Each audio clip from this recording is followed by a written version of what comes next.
कर्ण, परशुराम शिष्य, सूर्यपुत्र, दानवीर कर्ण, जो थे तो ज्येष्ठ कौन्तेय, परंतु इनका जन्म माता कुंती के विवाह से पहले हुआ था। इसलिए इनकी माता ने समाज के डर से अपने पुत्र को गंगा में बहा दिया था। कवच कुंडल के साथ जन्मे कर्ण को एक सूत परिवार में आश्रय मिला, इसलिए राधेय क्षत्रिय होते हुए भी सूत पुत्र कहलाए। ज्येष्ठ पांडुपुत्र कर्ण अपनी मित्रता का ऋण चुकाने के लिए अधर्म के पक्ष में ही युद्ध करते रहे और अर्जुन के हाथों वीर गति को प्राप्त हुए। ख से खड़ाऊ। खड़ाऊ लकड़ी से बनाई गई चरण पादुका होती है। खड़ाऊ पहनने का चलन हमारे वैदिक काल से चला आ रहा है।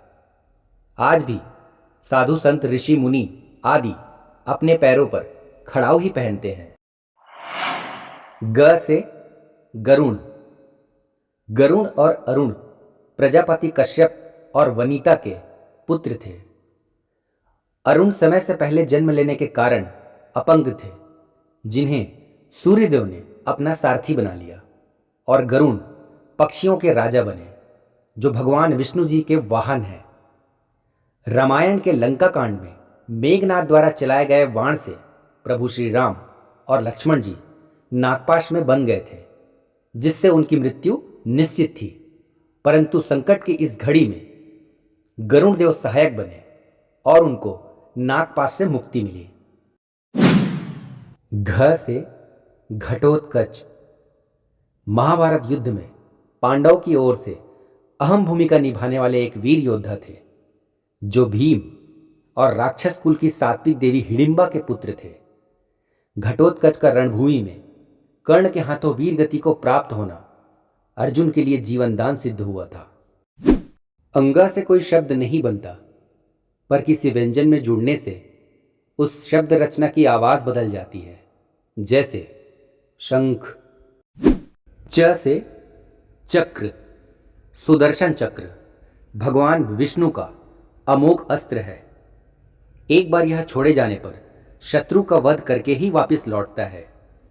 पौराणिक कथाओं के अनुसार सभी देवी देवताओं के पास अपने अपने चक्र हैं। छ से छत्तीसगढ़। छत्तीसगढ़ को कौशल प्रदेश भी कहा जाता है, जो माता कौशल्या की जन्मभूमि है। प्रभु श्री राम के ननिहाल होने के कारण छत्तीसगढ़ में भगवान राम को भांचा की उपाधि दी गई है, और इस नाते से सभी मामा अपने भांजों का पैर छूकर प्रणाम करते हैं।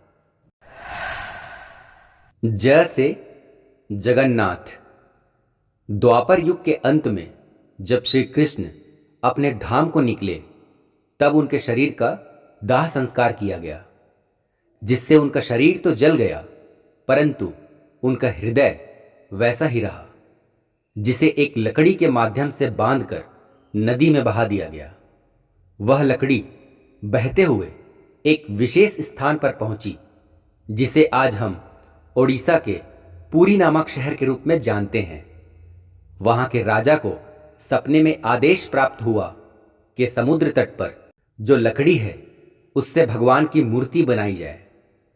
राजा ने आदेश का पालन किया और एक मूर्तिकार को इस कार्य का जिम्मा सौंपा। मूर्तिकार राजा के सामने अपनी एक शर्त रखी और अपने कार्य पर लग गए। मूर्तिकार के शर्तानुसार राजा काफी दिनों तक मूर्तिकार के कक्ष में प्रवेश नहीं किया। वो बाहर बैठे केवल मूर्ति निर्माण की आवाज सुना करते थे। एक दिन वहां से आवाजें भी आनी बंद हो गई, जिससे राजा के मन में शंका उत्पन्न हुआ। उनसे रहा नहीं गया और वो अंदर प्रवेश कर गए। वो मूर्तिकार कोई और नहीं, स्वयं विश्वकर्मा जी थे, जो राजा के प्रवेश करते ही अंतर्ध्यान हो गए और जगन्नाथ जी की मूर्ति अधूरी ही रह गई। इस प्रकार जगन्नाथपुरी में साक्षात श्री कृष्ण जी अपने बड़े भाई बलभद्र और बहन सुभद्रा जी के साथ जगन्नाथ जी के रूप में विराजमान हैं, जो हमारे धर्म में चारों धामों में से एक धाम माना जाता है। झ से झांझ। गोलाकार आकृति में धातु से बना एक यंत्र, जो प्रभु सेवा में भजन कीर्तन के समय दोनों हाथों में लेकर एक दूसरे से टकरा के बजाई जाती है। झांझ का ही छोटा रूप मंजीरा होता है। इयां से शब्द रचना नहीं होती, इसे किसी व्यंजन के ऊपर चंद्र बिंदु से दर्शाया जाता है, जिससे उस व्यंजन की आवाज बदल जाती है। जैसे मां। ट से टीका, जो तिलक का पर्यायवाची शब्द है। टीका का हमारे धर्म में विशेष महत्व है, जिसे धार्मिक अनुष्ठानों में, स्वागत सत्कार आदि में जजमान और मेहमान के माथे पर उंगलियों की सहायता से लगाया जाता है। सनातन परंपरा में अलग अलग उंगलियों से टीका लगाने का अलग अलग महत्व माना गया है। ठ से ठाकुर जी अर्थात स्वामी। हमारे धर्म में इस सृष्टि के संचालन करने वाले श्री हरि को ठाकुर जी कहा जाता है। विशेषकर श्री हरि जी के 8वें अवतार श्री कृष्ण जी के बाल रूप को हम ठाकुर जी कहकर संबोधित करते हैं। ड से डमरू। संगीत में वाद्य यंत्र का महत्वपूर्ण स्थान है, जो ताल पक्ष का कार्यभार संभालता है। नृत्य के राजा नटराज अर्थात भगवान शिव जी के हाथ में जो वाद्य यंत्र है वह डमरू कहलाता है। ढ से ढाल। चमड़े या धातु आदि का बना हुआ वह गोलाकार उपकरण, जिसे युद्ध क्षेत्र में योद्धा तलवार भाले आदि का वार रोकने के लिए अपने बाएं हाथ में रखते हैं। ण से किसी शब्द की शुरुआत नहीं होती, परंतु बाद में अवश्य आ सकता है। जैसे वाण। युद्ध में योद्धा बहुत से वाण अपने तुणीर में इकट्ठे रखते हैं और आवश्यकता पड़ने पर धनुष के द्वारा इसका संधान किया जाता है। त से तपस्या। मन विचारों की शुद्धि, किसी विशेष चीज की प्राप्ति, मोक्ष आदि की प्राप्ति के उद्देश्य से किए जाने वाले वे कठोर और कष्टदायक आचरण तथा नियम पालन जो एकांत में रहकर किए जाते हैं। थ से थन। हमारे धर्म में गौ को माता कहा गया है। समुद्र मंथन से ही कामधेनु गाय की उत्पत्ति हुई थी, जो 14 रत्नों में से एक है। शिशु अवस्था में माता या गाय के थन से ही हमें हमारा आहार दूध के रूप में प्राप्त होता है, जो हमारा जीवन आधार है। द से दशरथ। चक्रवर्ती सम्राट राजा दशरथ अयोध्या के राजा थे, जिनकी 3 रानियां थीं। महारानी कौशल्या से श्री राम, रानी कैकेयी से भरत और रानी सुमित्रा से लक्ष्मण और शत्रुघ्न जी का जन्म हुआ था। देवासुर संग्राम में रानी कैकेयी द्वारा राजा दशरथ की प्राण रक्षा हुई थी, जिससे प्रसन्न होकर राजन ने रानी को 2 वर दिए थे। रानी ने मौका देखकर राजन से श्री राम के लिए 14 वर्ष का वनवास और अपने पुत्र भरत के लिए अयोध्या का राज सिंहासन वर के रूप में मांग लिया। श्री राम के वनगमन पश्चात राजा ने रानी कैकेयी का त्याग कर दिया और पुत्र वियोग में अपने प्राण भी त्याग दिए। ध से धन्वंतरी। हमारे धर्म ग्रंथों की पौराणिक कथा के अनुसार समुद्र मंथन के सबसे अंत में भगवान धन्वंतरी अपने हाथों में अमृत कलश लेकर निकले। इन्हें भगवान विष्णु के अंशावतार और आयुर्वेद का जनक माना गया। भगवान धन्वंतरी के हाथों में अमृत कलश देखते ही देव और दानवों में इसे ग्रहण करने के लिए युद्ध होने लगा। अंत में भगवान विष्णु ने मोहिनी रूप धारण किया और दानवों से छल करते हुए देवताओं को अमृत पिलाकर अमर कर दिए। न से नल और नील। नल देवताओं के शिल्पकार विश्वकर्मा जी के वानर पुत्र और नील अग्निदेव के पुत्र थे। दोनों भाई वानर प्रवृत्ति और अपने नटखट स्वभाव के कारण वन में तप कर रहे ऋषि मुनियों के समान जल में फेंक देते थे। एक बार एक सिद्ध ऋषि ने इनको श्राप दिया कि इनके द्वारा फेंका गया कोई भी चीज पानी में डूबेगा नहीं, पर यह श्राप इनके लिए वरदान साबित हुआ। प्रभु श्री राम जब लंका के लिए प्रस्थान किए तब 100 योजन का विशाल समुद्र उनके लिए सबसे बड़ा संकट बन गया था। समुद्र देव से प्रार्थना करने पर उन्होंने प्रभु श्री राम को नल और नील के गुण रहस्य के बारे में बतलाया। इसके बाद नल नील की सहायता से समुद्र पर 100 योजन लंबी सेतु का निर्माण किया गया, जिससे राम जी की सेना लंका पहुंची। प से परशुराम। भगवान विष्णु जी के 10 अवतारों में 6वें अवतार परशुराम जी के रूप में है, जो एक ब्राह्मण कुल में जन्म लिए थे, परंतु इनकी प्रवृत्ति क्षत्रियों जैसी थी और पराक्रम ऐसा कि भूलोक को 21 बार अहंकारी क्षत्रियों से विहीन कर दिए थे। हमारे धर्म में 7 चिरंजीवी माने गए हैं, परशुराम जी उनमें से एक हैं। फ से फसल। किसी पौधे या पौधे के उत्पाद को लाभ या निर्वाह के लिए बड़े पैमाने पर लगाकर काटी या तोड़ी जाने वाली पैदावार फसल कहलाती है। ब से बलराम। क्षीर सागर में भगवान विष्णु जी की शैया शेषनाग की है, जो त्रेता युग में प्रभु श्री राम जी के अनुज लक्ष्मण जी के रूप में और द्वापर युग में श्री कृष्ण जी के ज्येष्ठ भ्राता बलराम के रूप में अवतरित हुए थे। भ से भरत। रामायण का एक ऐसा पात्र जिनके लिए स्वयं प्रभु श्री राम कहते हैं कि तीनों लोकों में भरत जैसा महात्मा न हुआ है और न होगा। भरत का नाम मात्र स्मरण करने से मन के सारे पाप और प्रपंच नष्ट हो जाते हैं। अगर प्रभु श्री राम धर्म और मर्यादा की सीमा है, तो भरत प्रेम और त्याग की परिसीमा है, जिनके सामने अयोध्या तो क्या पूरे त्रिलोक का राज्य भी रख दिया जाए तो वो उन्हें भी ठुकरा देंगे। प्रभु के वनगमन की खबर जब भरत भैया को हुई तो वो अपनी माता कैकेयी को फटकार लगा के प्रभु को मनाने पूरे अयोध्यावासी को लेकर चित्रकूट पहुंच गए, जहां प्रभु ने उनको पिता का वचन निभाने को कहकर वापस अयोध्या जाने का आदेश दिया।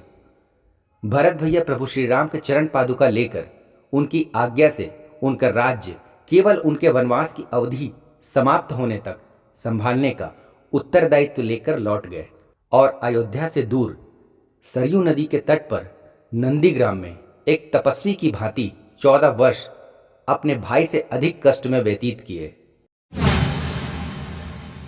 म से महादेव। देवों के देव महादेव, अर्थात जिन्हें सभी देवी देवताओं से बढ़कर माना जाता है। सभी पर समान दृष्टि रखने वाले शिव जी ही महादेव हैं, जो स्वयंभू हैं, इस जगत के संहारक देवता। ब्रह्मा के पुत्र प्रजापति दक्ष की पुत्री सती से महादेव का प्रेम विवाह हुआ था। राजा दक्ष इस अपमान का बदला अपने राज्य में हो रहे यज्ञ में शिव जी को निमंत्रण ना देकर किया, जिसे माता सती नहीं समझ पाई और पिता के मोह में पति के विरुद्ध जाकर बिना आमंत्रण के यज्ञ में शामिल हो गई। राजा दक्ष ने अपनी पुत्री के सामने उनके अघोरी पति का बहुत अपमान किया, जो माता सती सह नहीं पाई और उसी अग्निकुंड में कूद गई। इस बात की खबर जब महादेव को हुई तो वो वहां पहुंचे और जलती हुई सती के शव को लेकर ब्रह्मांड में घूमने लगे और संसार के प्रति अपनी सारी जिम्मेदारियों का त्याग कर दिया। शिव की ऐसी दशा देखकर पूरी सृष्टि को उनकी चिंता होने लगी। महादेव को सती वियोग के शोक से बाहर लाने के लिए भगवान विष्णु ने अपने सुदर्शन से देवी सती के शव के टुकड़े टुकड़े कर दिए। शिव जी के हाथ में केवल राख रह गया, जिसे उन्होंने देवी सती की स्मृति स्वरूप अपने पूरे शरीर पर मल लिया। माता सती के शरीर के टुकड़े जिन जिन जगहों पर गिरे वो शक्तिपीठ का रूप लिया, जो देवी पुराण के अनुसार संख्या में 51 है। माता सती का पुनर्जन्म माता पार्वती के रूप में हुआ, जिससे भोलेनाथ का विवाह सर्वसम्मति से संपन्न हुआ। प्रथम पूज्य देव श्री गणेश जी और कार्तिक जी महादेव और माता पार्वती के ही पुत्र हैं। य से यमराज। हमारे धर्म में यमराज को मृत्यु का देवता माना गया है, जो मृत्यु के बाद हमारे द्वारा किए गए कर्मानुसार हमें गति प्रदान करते हैं। यमराज न केवल व्यक्ति को मृत्यु देते हैं, बल्कि मृत्यु के बाद की यात्रा भी वही तय कराते हैं। सूर्य और संज्ञा के पुत्र यम को मृत्यु का देवता बनने से पहले स्वयं मरना पड़ा था। पृथ्वी पर मृत्यु का चक्र भोगने के बाद ही उन्हें यमराज का पद प्राप्त हुआ था। यमराज के वाहन भैंस का काला रंग उस अज्ञात दुनिया का प्रतिनिधित्व करता है जहां एक व्यक्ति मृत्यु के बाद ही जाता है। र से राम, जो भगवान विष्णु के 7वें अवतार मर्यादा पुरुषोत्तम श्री राम के रूप में है, जिनका मुख्य उद्देश्य भूलोक को राक्षसों के आतंक से मुक्त कर धर्म की पुनः स्थापना करना था। वाल्मीकि जी द्वारा लिखित रामायण और तुलसीदास जी द्वारा रचित रामचरितमानस में हमें श्री हरि जी के रूप में मर्यादा पुरुषोत्तम श्री राम के दिव्य दर्शन होते हैं। ल से लक्ष्मी, हमारे धर्म में माता लक्ष्मी को धन, समृद्धि और सौभाग्य की देवी के रूप में पूजा जाता है। माता लक्ष्मी समुद्र मंथन से उत्पन्न हुई 14 रत्नों में से एक है, जिन्हें श्री हरि जी ने अपनी अर्धांगिनी के रूप में धारण किया। और जब जब भगवान विष्णु ने पृथ्वी पर अवतार लिया, तब तब उनके साथ उनकी पत्नी के रूप में माता लक्ष्मी विराजित हुई, जैसे त्रेता युग में माता सीता और द्वापर युग में माता रुक्मणी के रूप में।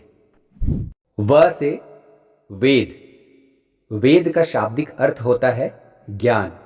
वेद प्राचीन भारत का पवित्र और प्राचीनतम साहित्य है, जो भारतीय दर्शन के जनक, प्रेरक, मानक भूमिकाओं में केंद्रित स्थान प्राप्त शब्द प्रमाण हैं। वेद 4 प्रकार के होते हैं: ऋग्वेद, यजुर्वेद, सामवेद और अथर्ववेद। इन चारों वेदों में ईश्वर, देवता, ब्रह्मांड, ज्योतिष, गणित, संगीत, रसायन, औषधि, प्रकृति, खगोल, भूगोल, धार्मिक नियम, इतिहास, रीति रिवाज आदि लगभग सभी विषयों से संबंधित ज्ञान का भंडार है। श से शबरी, माता शबरी मतंग मुनि की शिष्या और प्रभु श्री राम की अनन्य भक्त थी। अपने गुरु के कथनानुसार माता शबरी श्री राम की प्रतीक्षा में थी और नित दिन अपने आंगन को फूलों से सुसज्जित कर प्रभु के लिए मीठे बेर चख कर रखती थी। माता सीता की खोज में एक दिन प्रभु श्री राम अपने अनुज लक्ष्मण के साथ माता शबरी की कुटिया में आए और उनका आतिथ्य स्वीकार किया। माता शबरी से ही प्रभु को ऋषिमुख पर्वत पर निवास करने वाले वानर राज सुग्रीव का पता मिला। प्रभु श्री राम भिलनी के जूठे बेर खाए और नवदा भक्ति की शिक्षा देकर माता शबरी को मोक्ष प्रदान किया। श से षड्यंत्र, रानी कैकेयी की एक दासी थी मंथरा, जो उनके विवाह के समय से ही अयोध्या में उनके साथ रहती थी, जिनकी हमेशा से चाह थी कि अयोध्या का राज सिंहासन राम को नहीं, कैकेयी नंदन भरत को मिले। महाराजा दशरथ जब युवराज राम को अपना उत्तराधिकारी बनाने का निर्णय लिया, तब कुटिल बुद्धि मंथरा ने रानी कैकेयी की बुद्धि हर ली और अपने षड्यंत्र के चलते रातों रात रानी कैकेयी द्वारा महाराजा दशरथ को उनके दिए वचन के जाल में फांस कर राम को 14 वर्ष का वनवास और भरत को अयोध्या का राज दिलवा दिया। स से सीता, मिथिला नरेश राजा जनक अपने खेतों पर हल चला रहे थे, तो उनका हल एक जगह फंस गया। राजा ने जब देखा तो माता लक्ष्मी सीता जी के रूप में भूमि से प्रकट हुई। भूमि से जन्म लेने के कारण माता सीता भूमिपुत्री और भूसुता कहलाई, और जनक जी की पुत्री होने के कारण ही इन्हें जानकी भी कहा जाता है। राजा जनक की धर्मपत्नी माता सुनैना की गोद में इनका पालन पोषण हुआ। उर्मिला इनकी छोटी बहन थी। सीता स्वयंवर में रघुवर के द्वारा शिव धनुष तोड़े जाने पर सीता जी का विवाह रघुनंदन से और उर्मिला जी का लक्ष्मण जी से हुआ। राजा जनक के छोटे भाई कुशध्वज की 2 पुत्रियां थीं, मांडवी और सूतकीर्ति, जिनका विवाह भरत और शत्रुघ्न से हुआ। मिथिलेश कुमारी और अयोध्या की राजकुमारी होने के बाद भी सीता का जीवन अधिक सुखमय नहीं रहा। रामायण के अरण्यकांड में रावण के द्वारा माता सीता का हरण होने के बाद इन्हें कई बार अग्नि परीक्षा से गुजरना पड़ा और राजधर्म के चलते राजा राम का माता सीता से वियोग हो गया। महर्षि वाल्मीकि जी, जो रामायण के रचयिता भी हैं, उनके आश्रम में देवी सीता को आश्रय मिला और माता ने अपने दोनों पुत्र लव और कुश को जन्म दिया। माता सीता के संस्कार और वाल्मीकि जी के छत्र छाया में पल रहे बच्चे अपने पिता की ही कथा सुनकर बड़े होते हैं।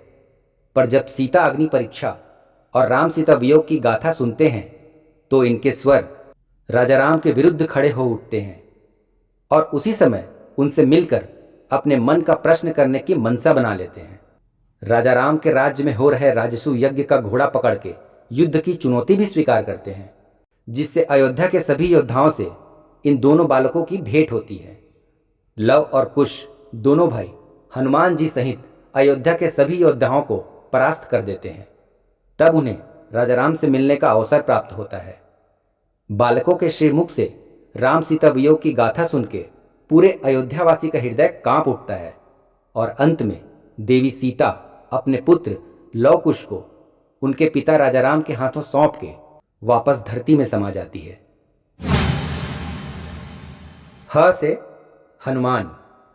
प्रभु श्री राम के अनन्य भक्त, माता सीता के लाडले, शिव जी के 11वें रुद्र अवतार, जो पवन देव की कृपा से पवन पुत्र भी कहलाते हैं, जिनकी माता अंजना और पिता वानरों के राजा केसरी जी हैं, इसलिए इन्हें केसरी नंदन भी कहा जाता है। अतुलित बल के धाम बजरंग बली 7 चिरंजीवी में से एक हैं। रामायण के किष्किंधा कांड में हनुमत मिलन से ही प्रभु श्री राम और वानर राज सुग्रीव की मित्रता होती है।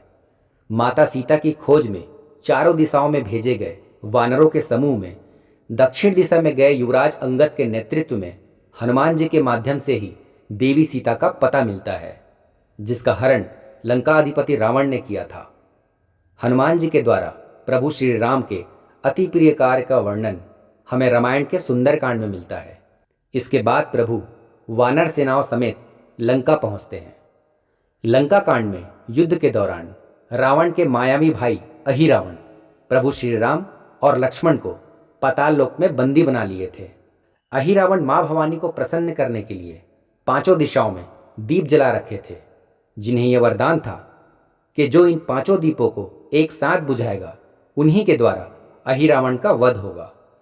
विभीषण जी की मदद से हनुमान जी पाताल लोक पहुंच के पंचमुखी रूप धारण कर अहिरावण का वध किया और प्रभु श्री राम लक्ष्मण जी को उनके बंधन से मुक्त कराए थे। रघुकुल पर आए संकट को हरने के कारण हनुमान जी को संकट मोचन भी कहा जाता है। श से क्षत्रिय। हमारे समाज में क्षत्रिय 4 वर्णों में से एक वर्ण है, जिनका मुख्य कार्य गांव, कबीलों व राज्य की रक्षा करना था। मनु के अनुसार इस वर्ण के लोगों का कर्तव्य वेदाध्ययन, प्रजापालन, दान और यज्ञ आदि करना तथा विषय वासना से दूर रहना है। उसी प्रकार ब्राह्मण, पुजारी, शिक्षक और बुद्धिजीवी, वैश्य, किसान, व्यापारी और व्यावसायिक लोग तथा शूद्र, कारीगर और श्रमिक हुआ करते थे। त्र से त्रिजटा। जो राक्षस कुल की होते हुए भी श्री राम चरणों में अनुराग रखती थी, व्यवहार कुशल थी और विवेकशील थी। संभवतः इन्हीं 3 गुणों के समाहार के कारण ही इनका नाम त्रिजटा होगा। साधु मत के अनुसार जिनके सिर पर ज्ञान, भक्ति और वैराग्य रूपी 3 जटाएं हैं, अतः इनका नाम त्रिजटा है। ज्ञा से ज्ञानी। ज्ञान से इंसान बनता है ज्ञानी। ज्ञान शब्द जितना छोटा है उसकी व्याख्या उतनी ही व्यापक है। रही बात ज्ञानी होने की, तो पढ़ने सुनने में तो बहुत से नाम आते हैं, परंतु उन्हें किसी खास क्षेत्र या विषय में ही पर्याप्त जानकारी होती है। ज्ञान आध्यात्मिक प्रकाश है और अध्यात्म में सभी विषयों का समावेश होता है, जिसे लोग स्वीकारने से कतराते हैं। विज्ञान के निपुण को वैज्ञानिक की संज्ञा दी जाती है, लेकिन ज्ञानी को सभी विषयों का ज्ञान होता है, जो हमारे ऋषि मुनि हुआ करते थे। महर्षि वेद व्यास जी द्वारा रचित महाभारत में बहुत से ऐसे पात्र हैं जो ज्ञानी हैं, परंतु सब अपने अपने वचन और मर्यादा की डोर से बंधे होने के कारण महाभारत जैसे युद्ध को जन्म देते हैं। परंतु सारे पात्रों में एक पात्र ऐसा भी है जिसे पूर्ण रूप से ज्ञानी की संज्ञा दी जा सकती है। महात्मा विदुर। विदुर जी के लिए मानो जैसे जो जानना है वही मानना होता है। जानना और मानना ही ज्ञान के भ्रमित रूप हैं। विदुर जी ने अपने ज्ञान से दृष्टिहीन धृतराष्ट्र के राजा बनने का विरोध किया। धर्मराज युधिष्ठिर को सभी दृष्टिकोण से योग्य पाने से युवराज बनने में समर्थन दिया। द्रौपदी चीरहरण पर अपने राजा का खुलकर विरोध किया और अंत में महाभारत युद्ध की घोषणा से हस्तिनापुर नरेश का भी त्याग कर दिया। श्र से श्रवण। श्रवण कुमार हिंदू धर्म ग्रंथ रामायण में एक उल्लेखित पात्र हैं जो अपने माता पिता से अतुलनीय प्रेम के लिए जाने जाते हैं। श्रवण कुमार का वध युवराज दशरथ से भूलवश हो गई थी, जिसके कारण श्रवण कुमार के माता पिता ने दशरथ जी को पुत्र वियोग से मृत्यु का श्राप दिया था। परिणाम स्वरूप प्रभु श्री राम को वनवास हुआ और राजा दशरथ ने पुत्र वियोग में राम को याद करते हुए अपने प्राण त्यागे थे।